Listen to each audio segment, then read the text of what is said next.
El Faro de Alejandría. Seguimos conversando con el cineasta Juan Antonio Bardem.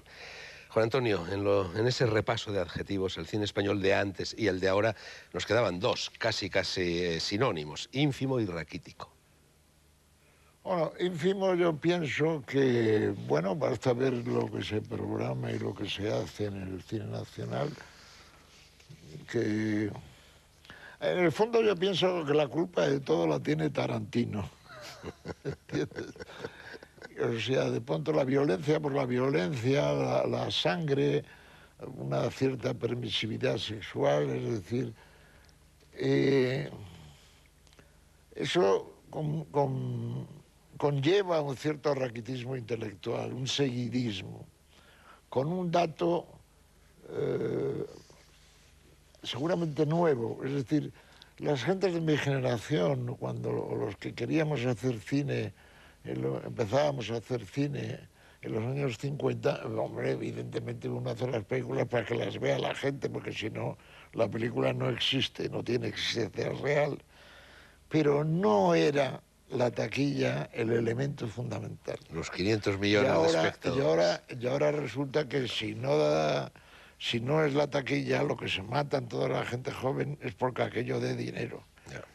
¿Cómo? Pues como sea, haciendo qué, pues lo que sea. Pero eso pasa en todos los órdenes de la existencia en estos momentos. Pasa en el cine, pasa en la literatura, bueno, pasa evidente, en el arte, por pasa en eso todo. te volví a decir al país de derechos. Bueno, se nos ha ido más de medio programa, Juan Antonio, y ni siquiera hemos llegado a tu primera película. Vamos a ver si apretamos un poco los tiempos. Antes has mencionado esa revista Objetivo que tú fundaste. Bueno, yo lo que te pregunto a este respecto, en aquel momento existía en España Objetivo, luego llegó Nuestro Cine, que en cierto modo prolongaba, bueno, la actitud, digamos, marxista, la actitud crítica respecto al cine, y al mismo tiempo funcionaba aquí Cahiers du Cinéma, que era un reflejo de aquí funcionaba Film Ideal, que era un reflejo de Cahiers du Cinéma en Francia, que era un tipo de cine mucho más estetizante, mucho menos comprometido con la realidad. Bueno, eran dos maneras de entender el cine. Bueno, casi esas dos revistas se identificaban con las dos Españas. Objetivo y Nuestro Tiempo era la España de izquierdas y Film Ideal era la España de derechas. Sí. Yo te pregunto, ¿por qué? ¿No se puede ser al mismo tiempo cayerista y objetivista? ¿No te puede gustar el cine comprometido y el otro cine? ¿No te puede gustar Eisenstein y Truffaut? Y ya sé que cuando menciono el nombre de Truffaut estoy mencionando una bestia negra tuya, en cierto modo, porque, porque fue muy crítico respecto a ti. Al final gané la batalla. Sí. Ya gané la batalla. Sí, sí. Bueno, respecto a este cainismo trasladado también al mundo, eterno cainismo español trasladado al mundo. Pero era natural, porque Objetivo lo que heredaba era una revista... También francesa, comunista, ¿no? No, una revista española de Juan Piqueras que se llamaba Nuestro Cinema.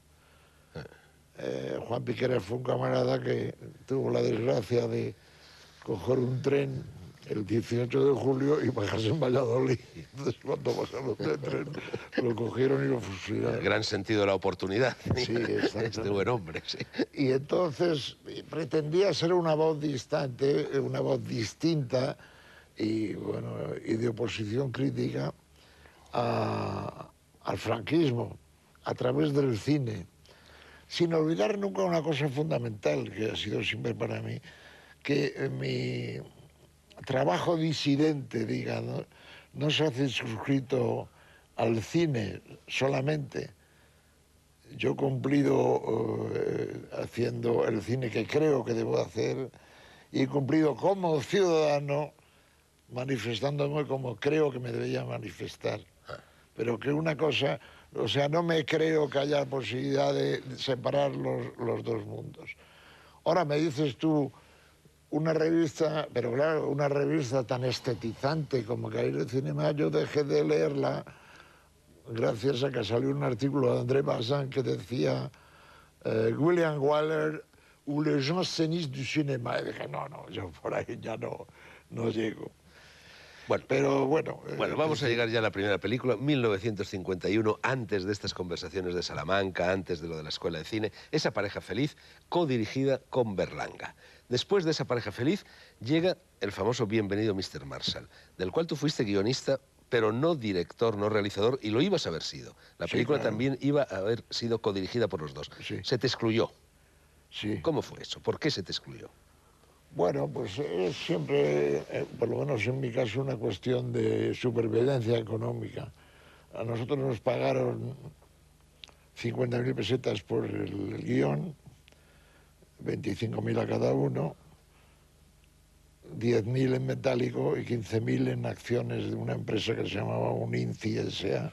Que todavía existe. Yo conseguí, usando mis buenas artes de charmeur, que me diesen 15.000 en metálico y 10.000 y cuando En acciones, entonces resulta que esa película, bueno, había que estrenarla el Sábado de Gloria, tal. Pero ¿qué pasaba? Que no había dinero para hacerla. Y a mí me terminó mi parte. Y entonces yo, un día, en una de esas interminables reuniones del Consejo de Administración, dije que, bueno, que me hacía falta dinero y que ponía a la venta mis acciones. Y eso, por los que luego han sido mis socios, fue interpretado como traición. Ya. Y como soy a veces, o pienso que soy, como dicen los americanos, un born loser, un perdedor nato, justo en cuanto yo me fui de allí, se arregló todo y se pudo hacer la película. Y entonces yo solicité bueno, que se restableciese el orden previamente acordado y dirigí al PP y me dijeron que ni hablar, los altos gerifaltes de la empresa. Entonces recurrí a la solidaridad con Luis y con Ricardo. Y Ricardo. Y me la negaron. Pero a pesar de eso no perdiste la amistad con ellos. No, no, porque hay una cosa que está clara para mí, que es la efimereidad del cine, ¿comprendes? El cine puedes acertar una vez y ser aquello como un cohete, ¡wow! Y luego, pues, pero para que una cosa dure muchos años, pues tiene que tener unas bases más sólidas. Total, que hizo, la excusa de Luis era que si no la hacía él, la haría otro, y no quería perdérselo. Bueno, yo lo entendí y lo respeté. Sí, Y cuando la película fue al Festival de Cannes, allí me presenté yo para reclamar mi parte. Y como yo hablo muy bien francés y bueno, total que al final no se sabía bien si la película la habíamos hecho los dos. Bienvenido, Mr. Marshall sigue siendo quizá la película más emblemática, la película más famosa, la película que ha marcado toda una época en la historia del cine español. Si tú hubieras intervenido junto a Luis en la dirección, ¿la película habría resultado distinta de lo que resultó? En algunas cosas. Allí, a mí, por ejemplo, nosotros, tanto Luis como yo, teníamos una enorme admiración por Miguel Miura, un gran guionista, un gran inventor de historias, y a mí me pareció bien que Luis lo llamase para dar una vuelta más al guión. Y en realidad él aportó una serie de cosas muy interesantes, como... Pero, por ejemplo, a mí lo del el sueño de Isbert en el Far West me pareció barato, Es no lo me más flojito de la gustaba película, nada. seguramente. En cambio, la censura, o no sé quién suprimió el sueño de la maestra, que tenía un sueño erótico, que era perseguida por todo un equipo de rugby americano. Lolita Que iba a Sevilla. aplastar. No, Lolita Sevilla No, no, claro, Lolita Elbrita Sevilla es la Quintilla. maestra, sí. No, Lolita Sevilla estuvo muy bien, porque Lolita Sevilla, que era la condición sine qua non para hacer la película, al final no decía más Jesús, ¿entiendes? Bueno, hubo muchos aciertos y la película fue un gran éxito. ¿Cómo dos personas, yo he hablado antes de ese binomio y al mismo tiempo antinomia que erais Luis García Berlanga y tú, ¿cómo trabajabais juntos? ¿Cómo se armonizaba es muy sencillo. la anarquía con el marxismo? Luis necesita siempre a alguien para trabajar. Siempre es el que se sienta a la máquina, es otro, es Rafael Azcona o el... Entonces Luis divaga por allí, dice cosas, unas válidas, otras no, pero necesita siempre a alguien. Yo soy más Juan Palomo, yo me lo guiso, yo me lo como, ¿entiendes? Pero a pesar, Fernando, a pesar de tantos avatares y tantos años, y a pesar de todo el intento de que fuésemos enemigos, Luis García Berlanga y yo hemos conseguido llegar a esta provecta edad sin serlo, porque tú sabes muy bien que este país nuestro no es el país de Joselito y Belmonte, sino el país de Joselito o Belmonte. Efectivamente. Y eso lo hemos podido superar. Bueno, vamos a Yo no saltarnos... estoy de acuerdo con nada de lo que hace Luis, ni piensa Luis. Ni probablemente le está de acuerdo con nada de lo que haces tú, ¿no? Pero podemos seguir adelante. Así debe ser. Bueno, vamos a saltarnos un par de películas cómicos, película realista en la cual tú evocas, en fin, todo el mundo de tu familia. Luego esa comedia ternurista, Felices Pascuas, que es una especie de paréntesis en tu obra, ¿no? Una especie de neorrealismo dulce, mezcla de Frank Capra y... Pero bueno, llegamos ya a tu primer gran éxito, Muerte de un ciclista, 1955. Una película que te lanza a ti, pues, como gran director internacional. Muerte de un ciclista tuvo bastantes dimes y diretes con la censura, incluso te obligaron a cambiar el final, me parece. Bueno, la censura eran unas mulas todos, porque...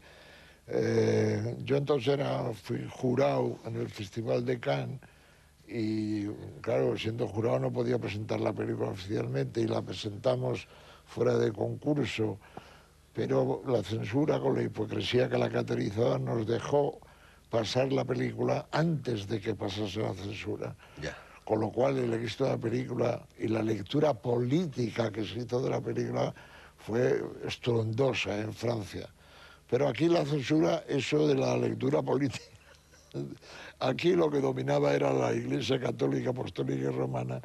Entonces nos obligaron con ese sistema humillante que tenía la censura, decir, no, esta escena hay que repetirla, no vale. Pero ¿cómo a usted verá? ¿Cómo que usted verá? Se habla, ¿entiendes? Tenías que ser tú, además de cornudo, apaleado. Entonces... hicimos una represa, cambiamos un poco el diálogo en el sentido que pensábamos nosotros que podía pasar y la censura siguió diciendo que no. Entonces yo ya me cabré mucho y cogí 2 pliegos de papel de barba, los uní por su lado mayor y con lo cual constituí una especie de rollo de papiro gigantesco y en él escribí 11 versiones diferentes. De esa escena diferentes y se la llevé al señor Timmerman, falangista de pro, que le sentó muy mal y dije, bueno, elige una de estas y eligió esa. Y en esa versión, vamos, en todas, yo tenía que incluir una frase de San Agustín. O sea, que el censor eclesiástico quería que yo pusiera una frase de San Agustín que habla de las penas del infierno a los pecadores, bueno, una cosa demencial, bueno, pues ahí está. Lo malo de la censura, Fernando, es que la versión que ven los españoles hoy no es la versión original, sino es la versión de la censura. ¿Y eso no se ha podido cambiar? ¿No se ha podido sustituir el final? Bueno, hay alguna copia original. Yo, por ejemplo, la última vez que he visto la copia original la vi en Yaoundé, en Camerún, en una sesión de la Alliance Française, y había una copia que estaba en París, en la Cinemateca, pero se podía cambiar, pero eso era... Había que ser rico, había que buscar los trozos negativos, montar, bueno... Bueno, ahora que está tan de moda, tan tristemente de moda lo de los plagios,